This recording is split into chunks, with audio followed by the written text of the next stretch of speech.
안녕하십니까? 네, 오늘은 느헤미야서 6장 말씀, 느헤미야 강의 6번째 교훈을 함께 나누기를 원합니다. 느헤미야서 6장을 펴주시면 감사하겠습니다.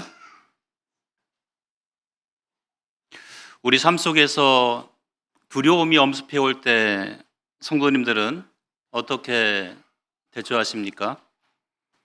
피해 숨으십니까? 아니면 지나가길 기다리십니까? 이 두려움이 이제 지나면 이 공포로 또한 낙담으로 다가와 내 삶을, 내 신앙을 감싼다면 나는 과연 요동치 않고 살아갈 수 있을까요? 이 두려움에 사로잡히면 하나님이 잘 보이지 않습니다. 이스라엘 백성들이 출애굽 후에 가나안 땅에 정탐꾼들을 보내게 됩니다. 거대한 아낙 자손의 이 모습 앞에 10명의 정탐꾼은 얼어버리고 그들의 거대함만 보였지 그들의 눈에 하나님은 보이지 않았습니다. 하지만 2명의 이 믿음의 이 고백을 했던 이 정탐꾼들의 눈에는 이 거대했던 아낙 자손들이 메뚜기와 같은 능히 이길 수 있는 그런 존재로 보였던 것을 우리는 성경을 통해서 확인할 수가 있습니다. 이처럼 이 두려움에 휩싸이게 되면 사명도 믿음도 하나님도 제대로 보이지 않습니다. 오늘 우리가 느헤미야 6장을 통해서 하나님께서 참 어떻게 이 성벽 재건의 역사를 마치게 하셨는지, 또 그 과정 가운데서 이 대적들의 여러 가지 위협과 권모술수와 각종 유언비어와 이 헛소문을 이 느헤미야가 어떻게 지혜롭게 잘 분별해서 대처했는지, 마치 한편의 드라마와도 같은 이 장면 가운데에서 생동감 있게 사실은 느헤미야 6장을 우리가 사실은 읽어볼 수가 있는 것입니다. 이 성벽 재건의 역사를 막기 위해서 사실은 이 대적들이 사용했던 강력한 무기가 두려움을 심어주는 거였다는 거죠. 6장 9절을 보시게 되면 그들이 다 우리를 두렵게 하고자 하여라고 말씀하고 있어요. 13절에 그들이 뇌물을 준 까닭은 나를 두렵게 하고, 이 느헤미야에게 또 이스라엘 백성들에게 이 두려움을 심어주어서 그것을 극대화시켜서 그들을 낙담시키고 이 하나님의 역사를 중지케 하려고 했다는 것입니다. 하지만 이제 6장 후반부를 보게 되면 두려움의 역전이 일어나게 됩니다. 성벽 재건의 역사는 52일 만에 마무리가 됩니다. 우리 16절을 보시겠습니다. 6장 16절입니다. 같이 한번 읽어보겠습니다. 16절 시작. 우리의 모든 대적과 주위에 있는 이방 족속들이 이를 듣고 다 두려워하여 크게 낙담하였으니 그들이 우리 하나님께서 이 역사를 이루신 것을 알미니라. 이 대적들이 주고자 했던 이 두려움이요, 이제는 이 역사가 다 마무리가 되자 그들이 이 일이 바로 하나님께로부터 온 일이고 하나님께서 이루셨다고 하는 이것을 그들의 눈으로 보게 되자 그들은 크게 두려워했습니다. 누구를요? 하나님을, 그리고 이스라엘 백성들을, 느헤미야를 두려워하게 됐던 거죠. 두려움의 역전이 일어나게 되었습니다. 하나님께서 이 큰 역사를 이루셨다는 이 사실을 그들의 눈으로 보게 하셨고 고백하게 하신 것입니다. 과연 이 대적들의 두려움을 이겨내고 하나님께서 이 역사를 이루게 하셨습니다. 이루셨습니다라고 고백하게 한 그 느헤미야의 믿음, 과연 그는 어떠한 믿음을 그들 가운데 나타냈을까? 오늘은 두려움을 이겨낸 믿음의 역사, 하나님께서 이 역사를 이루셨습니다라는 이 제목으로 함께 교훈을 나누겠습니다. 먼저 1절로 9절을 통해서 우리는 온오평지의 시험을 이겨야 합니다. 라는 이 첫 번째 대지를 함께 생각해 보기를 원합니다. 이 두려움을 이겨낸 이 믿음의 역사를 위해서 우리는 이 온오평지의 그 유혹을 이겨내야 합니다. 성경 느헤미야 6장 1절로 4절을 읽겠습니다. 산발락과 도비아와 아라비아 사람 게셈과 그 나머지 우리의 원수들이 내가 성벽을 건축하여 허물어진 틈을 남기지 아니하였담을 들었는데 그때는 내가 아직 성문에 문짝을 달지 못한 때였더라. 산발락과 게셈이 내게 사람을 보내 이르기를 오라 우리가 온오평지 한 촌에서 서로 만나자 하니 실상은 나를 해하고자 함이었더라. 내가 곧 그들에게 사자를 보내어 이르기를 내가 이제 큰 역사를 하니 내가 내려가지 못하겠노라. 어찌하여 역사를 중지하게 하고 너희에게로 내려가겠느냐 하매 그들이 4번이나 이같이 내게 사람을 보내되 나는 꽃같이 대답하였더니.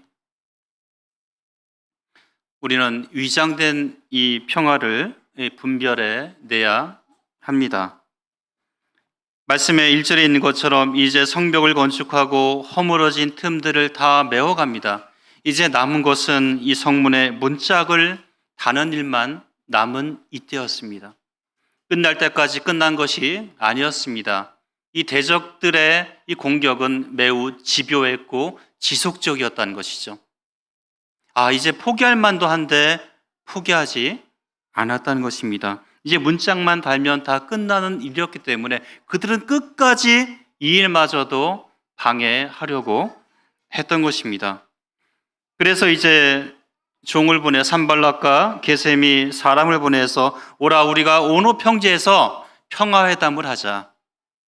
우리가 여태까지 여러 가지 갈등 가운데 있었는데 이제 끝나가니까 우리 한번 만나서 허심탄회하게 한번 얘기 좀 해보자. 바쁜 줄 아는데 이것이 이제 마무리가 되고 진짜 평화의 의도가 있었다고 하면 어떻게 했을까요? 이들이 찾아갔겠죠. 예루살렘 성으로. 그런데 그렇게 하지 않았습니다. 온오평지로 끌어내려고 했던 것이죠.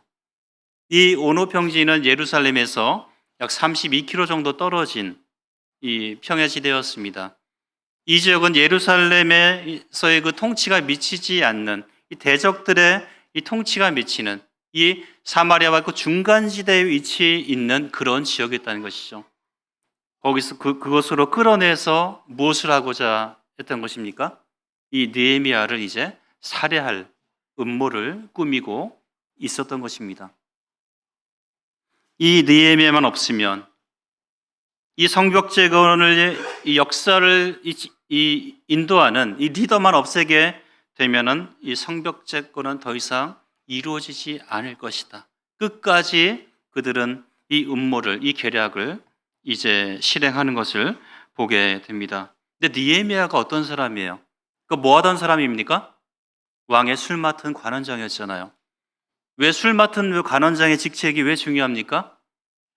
이 당시 왕은 항상 살해 위협과 모반의 위험 가운데 있었다는 거죠. 술 맡은 관원장이 하는 일은 뭡니까? 이 술에 독은 타지 않았을까? 술잔에 독을 묻히지 않았을까? 왕을 살해하려고 하는 그 음모와 계략에 대해서는 능통했던 이런 사람이었습니다. 세상에서 배웠던 이런 이 지략이 여기서도 이제 발휘하게 되는 것입니다. 하나님께서 여러분들에게 지금 세상에서 어떤 직업적으로나 어떤 학업적으로 무엇인가 배우게 하셨다고 한다면 이제 이 하나님을 위해서 이 교회를 위해서 이것이 어떻게 사용되고 활용되게 할 것인가 기도하셔야 합니다. 그리고 일에 참여하셔야 하는 거죠. 이 때를 위해서 그것을 맡기신 것이 아니겠습니까? 바로 이러한 기질을 발휘해서 그들의 의중을 간파하게 되는 것입니다. 우린 끝까지요 긴장을 늦추지 말아야 합니다.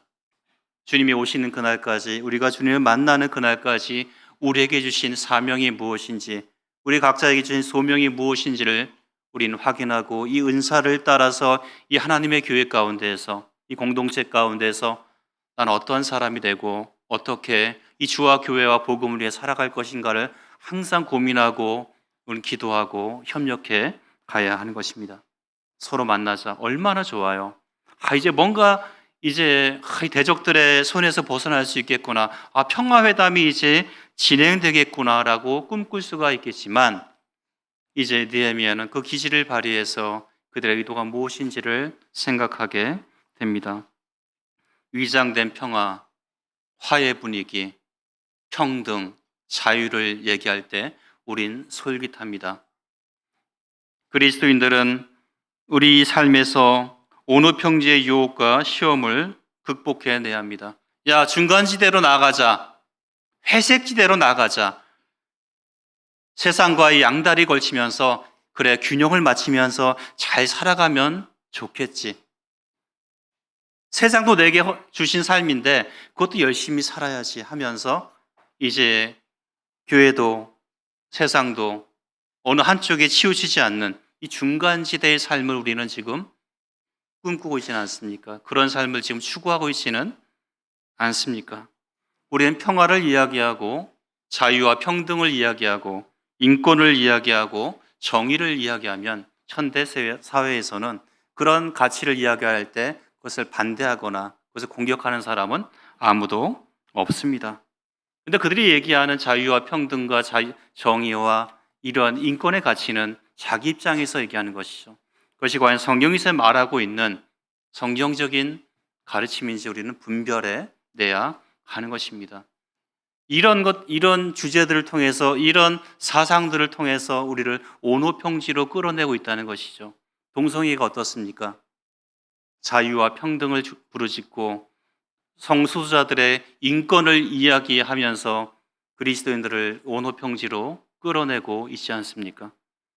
오늘날 대부분의 사람들에게 자유, 평등, 인권 이런 사람들이 소중히 여기는 가치를 잘 포장하게 되면 하나님도 이기고요, 성경도 이깁니다.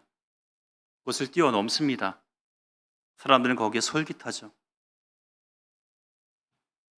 각종 미디어와 출판물을 통해서 다양하게 그것들이 전해지고 있고 우린 그것들을 습득하고 있습니다. 어느 순간 무의식적으로 우리는 거기에 빠져들어가고 있다는 거죠. 우리 서로 만나자. 온오평지 회담에 우리는 쉽게 손을 내밀고 있지는 않습니까? 요한일서 4장 1절에 사랑하는 자들아 영을 다 믿지 말고 오직 영들이 하나님께 속하였나 시험하라.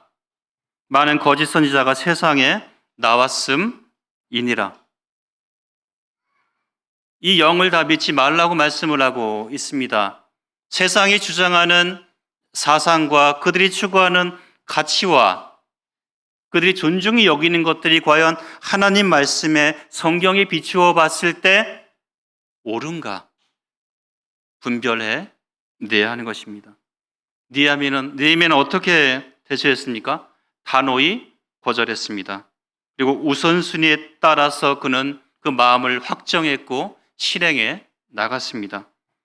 3절에 내려가지 못하겠노라. 어찌하여 역사를 중지하고 내가 너희에게 나갈 수 있겠느냐. 이것은 회담을 회피하기 위한 변명이 아니라 실제로 그랬다는 거죠. 실제로 매우 바빴고 그것을 마무리하기 위해서는 시간이 촉박했다는 것입니다. 실제로 그들이 느헤미야를 생각하고 이것에 동참한다고 한다면 온오평지가 아니라 그 회담을 제의했던 그들이 어떻게 합니까? 평화의 사자로 찾아와야 되겠죠. 그렇게 하지 않았습니다. 이 회담을 진행하려면 어떻게 합니까? 사전 조율을 해야 돼요. 또 오고 가는 시간은 어떻습니까? 회담도 해야 돼요. 그럼 최소한 3일의 시간이 필요할 겁니다. 회담이 결렬이 되면 몇 달에 걸쳐 끝날지 알 수가 없습니다. 이것은 이 대적들이 이 성벽 재건의 역사를 지연시키기 위한, 중지시키기 위한 하나의 음모였고 계략이었던 거죠. 느헤미야는 서로 만나자라는 이 제안에 대해서 먼저 그의 나라와 그의 의를 구하라고 하는 이 사명의 우선순위, 우리 삶에 있어서 이 시간의 우선순위에 있어서 그는 그 마음을 확정했고 실행해 나갔습니다. 거기에 대해서 우물쭈물 갈팡질팡하지 않았다는 것입니다. 4절에 보면 이들이 어떻게 해요? 4번씩이나 종을 보내서 회담을 제의했죠. 누가 급한 거예요? 이들이, 이 대적들이 급해 보였던 것입니다. 느헤미야는 흔들리지 않았고 단호하게 그 거절을 제안했습니다. 그런데 우리는 왜 자꾸 흔들립니까? 그것은 우리의 사명이 흔들리기 때문입니다. 우리의 삶의 또 시간의 우선순위가 요동치고 있기 때문입니다. 이것이 흔들리면 우리 신앙이, 우리 삶이 흔들리게 되어 있습니다. 두 번째, 여기서 끝나지 않는 거죠. 5절을 보시게 되면 산발락이 5번째는 그 종자의 손에 이 봉하지 않은 편지를 내게 보냈는데 그 글에 이르기를 이방 중에도 소문이 있고 가스모도 말하기를 너와 유대 사람들이 모반하려 하여 성벽을 건축한다 하나니 내가 그 말과 같이 왕이 되려 하는도다. 이 봉하지 않은 편지를 우리는 경계해야 합니다. 자, 상식적으로 그들이 한 총독이 이 지도자가 이 평화제단 이 종들을 통해서 편지를 보내는데 봉하지 않았다. 이것은 뭡니까? 의도가 있다는 얘기입니다. 이 당시에 이 중요한 문서는 어떻게 합니까? 그 글을 작성하고 나서 이것을 아무도 열어보지 못하도록 하기 위해서 점토나 밀랍으로 도장을 찍어서 봉인을 합니다. 함부로 뜯어보지 못해. 누가 뜯어볼 흔적이 없도록 하기 위해서 그렇게 하는 것이 일반적이고 상식적인 얘기인데 봉하지 않은 편지를 보냈다는 얘기는 뭡니까? 아무나 열어보라는 거예요. 그 글에 무엇이라고 써 있습니까? 느헤미야가 모반하려 한다. 왕이 되고자 한다. 선지자들을 내세워서 이 예루살렘에 왕이 있다라고 그런 소문이 들린다는 내용을 이 글에 적어서 봉하지 않고 보냈다는 얘기예요. 이것은 무엇입니까? 일부러 소문을 내라고 하는 거예요. 느헤미야가 예루살렘에서 왕이 되는 모반을 꾀하고 있다는 소문이 누구의 귀에 들어가게? 아닥사스다 왕의 귀에 들어가게끔 그렇게 계략을 꾸미는 거죠. 있지도 않은 사실을 사람들로 하여금 믿게 하려고 하는 것입니다. 공동체를 무너뜨리는 방법 중 하나가 바로 이러한 헛소문, 유언비어, 중상모략 등 이 근거 없는 말을 퍼뜨리는 것입니다. 그렇게 되면 어떻게 됩니까? 소문의 당사자는 무엇을 해요? 해명을 하려고 그러고 소문의 진위를 파악하려고 하고 그 출처가, 그 의도가 무엇인지 그것들을 알려고 하면 뭡니까? 이제 이 공동체 내 자중질환이 일어나는 거예요. 내부적인 이 혼란에 빠지게 되는 겁니다. 대적들은 손해보는 게 있습니까? 아니면 말고. 그렇죠? 아니면 말고. 그들은 뭡니까? 다음 계략을 준비하면 돼요. 시간을 벌기 위해서. 그래서 우리는 우리 가운데 이런 봉하지 않은 편지를 우리는 경계할 필요가 있다는 것입니다. 이 일에 많은 에너지를 사실이 아닌 일들의 진위를 파악하고 해명하거나 하는 일에 너무나 많은 에너지를 쏟게 되면 하고자 하는 일을 할 수가 없습니다. 힘이 다 빠져요. 내가 왜 이런 일을 당하면서까지 왜 이런 일을 해야 돼? 이렇게 생각할 수가 있다는 거죠. 사실이 밝혀져도 이미 만신창이 되어버려서 의욕마저도 그 손이 피곤하여 그 일을 할 수가 없는 것입니다. 성도님들, 상식적으로 옳지 않은 내용과 결정들, 출처가 분명하지 않은 어떤 사안에 대해서 확인하지 않고 이 말을 옮기는 일을 우린 조심해야 합니다. 우리 스스로가 이 봉하지 않은 이 편지를 나르는 일들을 우리는 경계할 필요가 있는 것입니다. 우리는 그런 말들을 들었을 때 그러한 말의 진위를 확인하고 어떤 의도로 그런 말을 했는지 확인할 필요가 있습니다. 그리고 당사자에게 또 교회 일꾼들에게 그런 사실들을 사실은 말하고 함께 의논할 필요가 있습니다. 감사하게도 이 소정교회 성도님들은 그런 부분에 있어서 매우 지혜롭게 대처하시고 그런 부분에 대해서 일꾼들과 상의하시는 모습들을 종종 보게 됩니다. 그 문제에 대해서 이제 일꾼들이 함께 기도하고 지혜롭게 대처할 수 있도록 해주시는 그런 분별력에 대해서 감사하게 생각하고 있습니다. 우리는 그런 일들에 대해서 매우 조심해야 한다는 거죠. 제가 예전에 20년 전에 이제 광고물 업무를 본 적이 있습니다. 간판 같은 걸 인허가해 주는 그런 업무예요. 근데 제가 이제 근무했던 지역에 이제 모텔들이 굉장히 많았어요. 그래서 이제 그 인허가 문제로 하면 이 현장을 가서 또 확인하고 홍보하고 뭐 이런 문제가 있어서 이제 낮에 이제 모텔을 들어갔다 나오는 일들이 있었죠.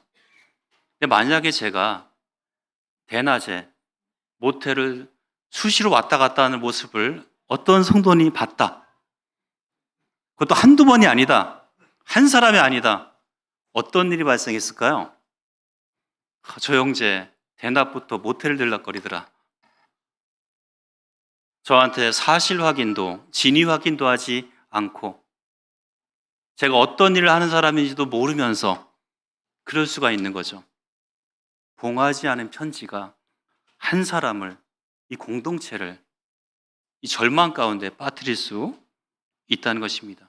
우리는 큰 역사를 앞두고 있습니다. 건축을 앞두고 바로 우리 앞에 혹 봉하지 않은 이런 편지로 인한 오해가 없기를 우리 모두가 기도하고 경계해야 하는 것입니다.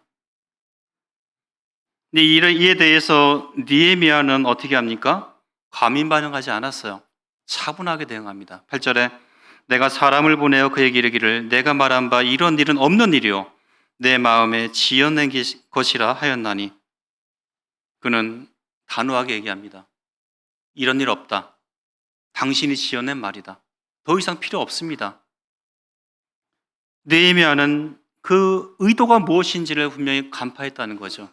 구절을 보게 되면 이는 그들이 다 우리를 두렵게 하고자 하여 말하기를 그들의 손이 피곤하여 역사를 중지하고 이루지 못하리라 함이라. 이제 내 손을 힘있게 하옵소서. 이 대적들의 의도가 무엇인지 알고 있었기 때문에 느헤미야는 하나님께 기도했습니다. 그들이 우리를 두렵게 하며 이 두려움의 공포 가운데 휩싸이게 함으로 인해서 우리의 손을 피곤하게 하고 우리를 기진맥진하게 하고 의욕을 꺾어서 이 역사를 중지하려고 하는 이 의도를 느헤미야는 알고 있었다는 거죠. 그는 하나님께 기도합니다. 하나님이여 이제 내 손을 힘있게 하옵소서. 세 번역에서는 하나님 나에게 힘을 주십시오. 하나님께 달려갑니다. 하나님께. 느헤미야를 통해서 보게 되면 느헤미야가 문제가 생길 때마다 대적들의 위협 앞에 어떻게 했다고요? 기도했습니다. 이 큰 역사는 기도의 역사입니다. 우리 이제 두려움을 이겨낸 믿음의 역사를 위해 우리는 말씀 밖을 벗어나는 유혹을 극복해야 합니다. 10절로 14절입니다. 제가 읽겠습니다. 호른 사람 산발락과 종이었던 암몬 사람 도비아가 이스라엘 자손을 흥하게 하는 사람이 선풍기에 성경이 넘어갔나요? 10절에 이후에 무엘다벨의 손자 딜라의 아들 스마야가 두문불출하기로 내가 그 손에 가니 그가 이르기를 그들이 너를 죽이려 올 터이니 우리가 하나님의 전으로 가서 외수 안에 머물고 그 문을 닫자 저들이 반드시 밤에 와서 너를 죽이리라 하기로 내가 이르기를 나 같은 자가 어찌 도망하며 나 같은 몸이면 누가 외소에 들어가서 생명을 보존하겠느냐.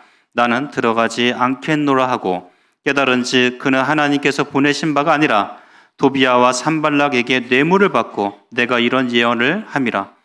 그들이 뇌물을 준까닭은 나를 두렵게 하고 이렇게 함으로 범죄하게 하고 악한 말을 지어 나를 비방하게 하려 함이었느니라.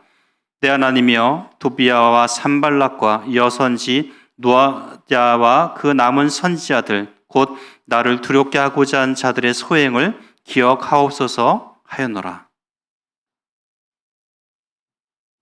고린도전서 4장 6절을 보게 되면 사도 바울은 고린도 교회에게 이렇게 얘기합니다. 너희로 하여금 기록된 말씀 밖으로 넘어가지 말라 한 것을 우리에게 배워 서로 대적하여 교만한 마음을 가지지 말게 하려 함이라. 말씀을 넘어가면 자중질환이 일어납니다. 서로 대적하여 이 교만한 마음을 가지게 되면 분쟁이 생기게 되어 있습니다. 어떤 공동체든지 그것이 국가이든 직장이든 사회이든 가정이든 질서와 어떤 한계와 선을 넘으면 그것은 재앙이 됩니다.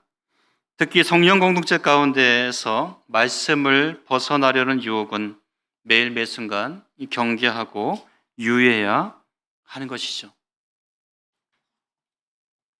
스마야라고 하는 사람이 두문불출합니다. 그는 여기서 이 선지자와도 같은 선지자 이 스마야로 불렸을 것입니다. 그가 이제 성벽 재건을 마무리해야 되는 시점인데 나타나지 않는 거예요. 선지자가 해야 될 일이 뭡니까? 백성들을 독려해서 자, 이제 조금만 잘하면 돼. 이거밖에 안 남았어.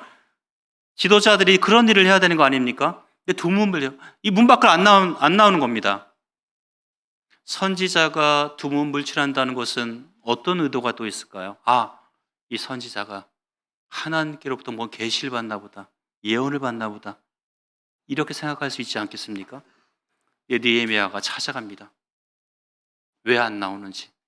느헤미야를 보자마자 얘기해요. 이 대적들이 당신을 죽이려고 하니까 우리가 함께 하나님의 이 전에 들어가서 외소 성소 안에 들어가서 문을 굳게 닫자. 저들이 반드시 밤에 와서 당신을 죽일 것입니다. 얼마나 그럴듯한지 아닙니까? 느헤미야의 생명을 지켜줘. 이것이 하나님께로부터 예언입니다. 하나님의 계시예요. 그럼 어떻게 합니까? 이 선지자가 얘기하면 따라야죠. 하나님 말씀하셨다는데 우린요 의중을 파악해야 합니다. 이 의중이라는 것은 진실성과 영성을 가지고 있어야 돼요. 이게 진실한 말이냐? 12절을 보세요. 12절에 이스마야가 뭘 했다고요? 뇌물을 받았어요. 그러니까 진실하지 않았다는 겁니다. 그는 영성을 갖추기 위해서 두문불출하고 마치 하나님께로부터 어떤 계시를 받은 것처럼 위장했다는 거, 꿈이었습니다. 이것도 가짜예요. 진실되지 않으면 그 영성도 확인해 봐야 합니다. 그 의중을 파악해 봐야 한다는 것이죠. 이 진실성과 영성은 같이 가야 하는 것입니다. 스마야에서 우리는 그것을 확인할 수가 있는 것이죠. 그 말은요, 하나님의 말씀을 벗어나게 하는 거예요. 제사장 외에는 들어갈 수 없는 이 성소를 당신은 이제 이 성벽 재건에 중요한 역할을 하는 사람이니까, 당신은 총독이니까 충분히 들어갈 수가 있어. 목숨이 먼저지. 그렇잖아요. 목숨이 먼저잖아요. 살고 봐야지. 마치 자신을 위해 주는 것처럼 그렇게 얘기할 수 있잖아요. 느헤미야는 그 말의 진실성과 진짜 그것이 하나님께로부터 온 것인지 그것을 분별했습니다. 여기서도 그가 술 맡은 관원장으로서의 그 기지가 발휘됐겠죠. 우리는요, 사람을 통해 전해지는 듣기 좋은 말, 나를 높여주는 말이 아닌 하나님의 말씀, 설령 그것이 내게 상처를 주고 또 내 실체를 발가벗기듯 드러낸다 할지라도 우리 모두는요, 말씀을 정직하게 들어야 합니다. 우리 모두는 성령의 인도하심과 하나님의 말씀 앞에 정직하게 서야 하는 것입니다. 이 정직성과 영성이 같이 가야 하는 것이죠. 이 기독교 영성이란 무엇입니까? 물론 다양하게 정의될 수가 있습니다. 기본적으로 하나님과의 깊은 관계와 기본적인 신앙생활, 즉 말씀 묵상과 기도, 예배, 또 사랑과 이 봉사 등 하나님의 임재를 경험하고 예수 그리스도를 본받고 성령의 인도하심을 통한 이 삶의 이 전반적인 이 변화, 이런 것들을 우리는 기본적으로 기독교의 그 영성이라고 말하고 있는 것입니다. 그런데 공동체와 이 벽을 쌓은 채 골방에 앉아서 혼자 자신만의 둥굴에 갇혀 혼자만이 받은 말씀이 아니라 이 공동체 속에서 함께 예배하고 함께 교제하고 함께 사랑과 봉사와 또한 헌신의 삶을 통해 나타나는 이 진정한 영성, 그것을 통해서 우리는요, 그 진위 여부를, 그 의중을 파악할 수가 있는 것입니다. 또한 스마의 예를 보게 되면 이 돈의 움직임을 우리는 또 경계할 필요가 있습니다. 이 물질의 유혹을 경계해야 하는 것이죠. 스마야가 이 뇌물을 받고 거짓 예언을 한 것을 보게 되는 것입니다. 오늘날에도 이 하나님의 말씀을 빌어서 예수님의 이름을 도용해서 자신들의 배를 채우는 사단의 세력을 이롭게 만드는 거짓 선지자들이 오늘날에도 여전히 활동하고 있습니다.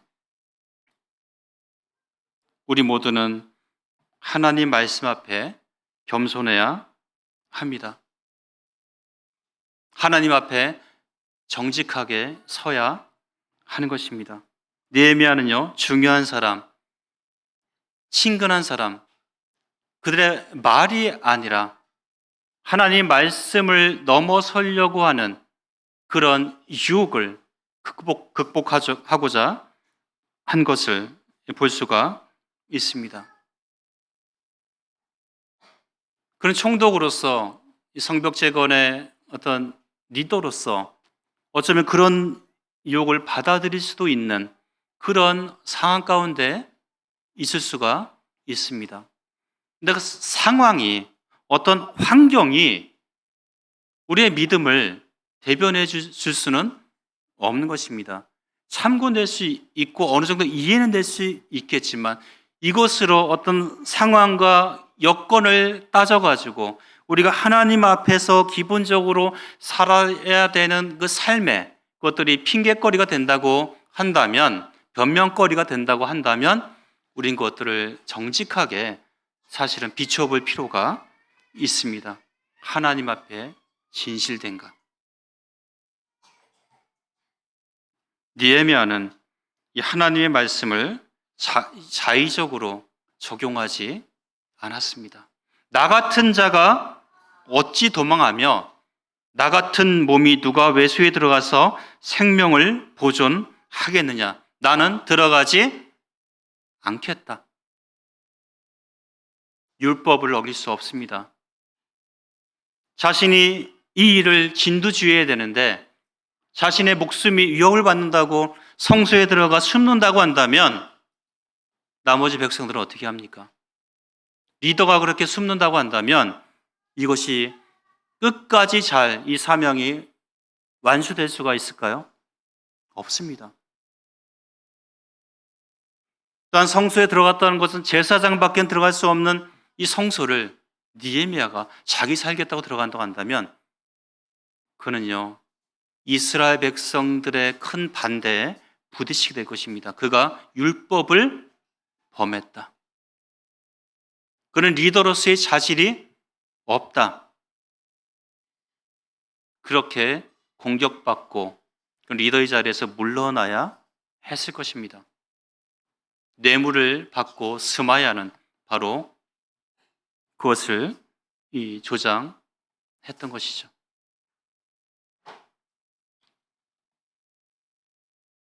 느헤미야는 자신의 목숨을 구하고자 하나님 말씀을 이용하지 않았습니다. 얼마나 많은 거짓 교사들이, 이단의 교주들이요, 사리 사욕을 위해서 하나님 말씀을, 하나님이 가라사대, 하나님이 이르시되 이러면서 수많은 사람들을 속이고 그들의 인생과 가정을 파탄시키고 있습니까? 느헤미야는 이 기록된 말씀을 넘어서려고 하는 모든 시도들을 철저히 분별하고 경계하고 극복해 나갔습니다. 말씀을 넘어서려고 하는 모든 시도에는 자신을 높이고 자신에게 유리하게 어떤 이득을 얻기 위한 그 목적이 항상 도사리고 있는 것입니다. 우리 말씀 앞에 철저히 낮아져야 합니다. 그래야 성경이 하나님이 제대로 보입니다. 창조주와 피조물의 위치, 하나님과 그 자녀의 경계, 진리와 비진리의 명확성 등 우리는 지켜야 할 선을 넘지 않도록 겸손해야 하는 것입니다. 그래야 하나님의 말씀이, 이 살아계신 하나님의 말씀이 영광스럽게 빛날 것입니다. 그래야 하나님의 말씀을 통해서 이 진리가, 이 복음이 능력 있게 전파될 것입니다. 그래야 믿는 자들이 이 말씀으로 살고 믿는 사람들이 말씀을 따라서 자신들을 드리기에 결코 주저하지 않을 것입니다. 주보에 있는 잠언 13장 13절 말씀을 같이 읽겠습니다. 시작. 말씀을 멸시하는 자는 자기에게 패망을 이루고 계명을 두려워하는 자는 상을 받느니라. 우리는 우리에게 분명히 지금도 말씀하시는, 역사하시는 이 하나님의 말씀을 어떻게 대하고 있습니까? 말씀을 멸시하는 자는 자기에게 패망을 이룬다고 말씀하고 있어요. 계명을 두려워하는 자는 상을 받는다고 말씀하고 있습니다. 극명한 대조가 있습니다. 어느 편에 서시겠습니까? 아직도 어느 평지에서 헤매고 계십니까?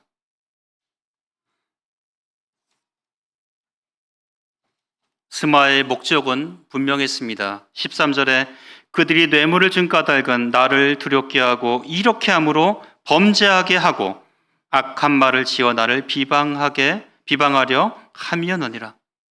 두려움을 주기 위해서, 범죄하도록 하기 위해서, 율법을 어기도록 하기 위해서. 그래서 뭡니까?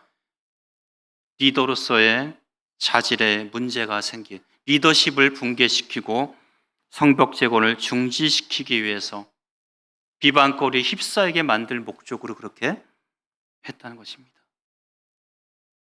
이런 상황 가운데 느헤미야는 또 무엇을 했습니까? 14절입니다. 내 하나님이여, 기도하고 있어요. 도비아와 산발락과 여선지 노야다와 그 남은 선지자들, 곧 나를 두렵게 하고자 한 자들의 소행을 기억하옵소서 하였노라. 하나님, 그들의 소행을 기억해 주십시오 라고 기도하고 있습니다. 하나님께 의탁하고 있어요. 성경은 우리에게 무엇을 말씀하고 있습니까? 로마서 12장 19절에 내 사랑하는 자들아, 너희가 친히 원수를 갚지 말고 하나님의 진노하심에 맡기라. 기록되었으되 원수 갚는 것이 내게 있으니 내가 갚으리라. 주께서 말씀하시니라. 누가요? 주님이 분명히 말씀하셨습니다. 원수 갚는 것이 누구에게? 하나님께 있습니다. 우리 삶에, 내 신앙에 공포와 두려움을 주는 어떤 존재가 있다, 어떤 사건이 있다. 여러분, 하나님께서 그 소행을 기억하십니다. 그들과 같이 맞서서 같이 비방하고 험한 말하고 그럴 필요가 없습니다. 하나님께서 그들의 소행을 분명히 기억하신다는 거죠. 어떤 형제님을 만났는데 그 형제님이 이제 여러 교회들과 큰 어떤 공사를 하시면서 이런 얘기를 해요. 예배당 건축을 이제 어느 지역에서 하고 있는데 예배당 공사를 막 하고 있는데 어떤 사람이 와가지고 계속 시비를 거는 거예요. 문제를 일으킨 겁니다. 결국에는 이 교회가 행정소송까지 갔습니다. 근데 교회가 이겼어요. 그럼에도 불구하고 계속해서 와가지고 문제를 제기하고 힘들게 했다는 거예요. 근데 어느 날 갑자기 그 사람 이 차에 갑자기 건물 위에서 큰 물체가 차량 위로 콱 떨어지다는 건 쿵 하고 차가 박살이 났죠. 이 일을 겪고 나가지고 그 사람이 잠잠해졌습니다. 아, 교회를 건드리면 안 되는구나. 하나님을 건드리면 안 되는구나. 이 얘기를 하시더라고요. 하나님이여, 우리를 두렵게 하고자 하는 자들의 소행을 기억하옵소서. 두려움을 우린 믿음과 사명으로 함께 이겨내길 기도해야 합니다. 결론을 말씀드리겠습니다. 우리는 새로운 길을 가는 것, 어느 누구도 도전해보지 않은 일을 시작하고 진행하는 것은 매우 어렵고 큰 두려움으로 다가옵니다. 사람들의 여러 가지 말과 집중된 이목이 두렵고 혹여 이 돈의 노예가 될까 두렵습니다. 느헤미야는 성벽 재건의 역사를 시작함에 있어 이 대적들의 수많은 모함과 권모술수, 모반의 헛소문과 살해 음모 등 다양한 위협들에 직면해야만 했습니다. 안으로는 백성들의 원망의 소리와 도비아를 비롯한 이방인들과의 혼인 동맹에 앞장선 유대 귀족들의 부패한 삶 등 안과 밖에서 많은 어려움을 겪어야만 했습니다. 그럼에도 불구하고 이 성벽 재건의 역사는 52일 만에 끝이 났습니다. 그를 두렵게 했던 수많은 위협들을 느헤미야는 기도하며 하나님을 바라보며 그 사명을 완수했습니다. 대적들의 두려움에 대해 느헤미야는 하나님을 향한 흔들리지 않는 믿음과 또 충성된 사명감으로 그 길을 끝까지 달려갔습니다. 하나님께서 이 큰 역사를 이루셨습니다. 대적들이 알도록 하셨던 거죠. 지금은 이 서충주 교회가 바로 이 큰 역사를 시작하려 합니다. 지금은 아직 설계 과정 가운데 있습니다. 지금 정면도를 이렇게 저희가 구상을 지금 해서 보내줬습니다. 이것이 우리의 사람의 힘이 있지 아니하고 우리 모두가 이제 이 큰 역사를 하나님께서 이루셨습니다라고 고백할 그 날이 다가오게 될 것입니다. 잠시 기도하는 마음으로 기도하시겠습니다. 우린 서성희 교회가 이 큰 역사를 시작함에 있어서 우린 위장된 평화의 유혹과 봉인되지 않은 편지의 내용들에 대해서 분별하고 경계해야 합니다. 또한 말씀 밖을 넘어서지 않도록 우리 모두가 하나님 앞에 겸손히 서야 할 것입니다. 또한 모든 대적들의 위협 앞에 엎드려 기도했던 느헤미야처럼 우리는 모든 문제, 모든 위협, 모든 고난 앞에 하나님의 능력과 도우심과 인도하심을 구해야 합니다. 우리는 큰 역사 앞에 기도의 사람이 되어야 합니다.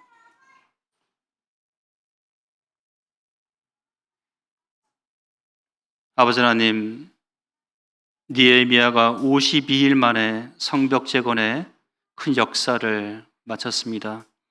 그의 대적들이 이 일을 보고 우리 하나님께서 이 큰 역사를 이루셨더라고 그들의 입으로 고백하게 했던 것을 기억하게 됩니다. 두려움을 주고자 했던 자들이 하나님의 크심 앞에 크게 두려워했고 그들의 길을 꺾으셨던 이 역사를 저희가 성경을 통해서 확인해 보게 됩니다.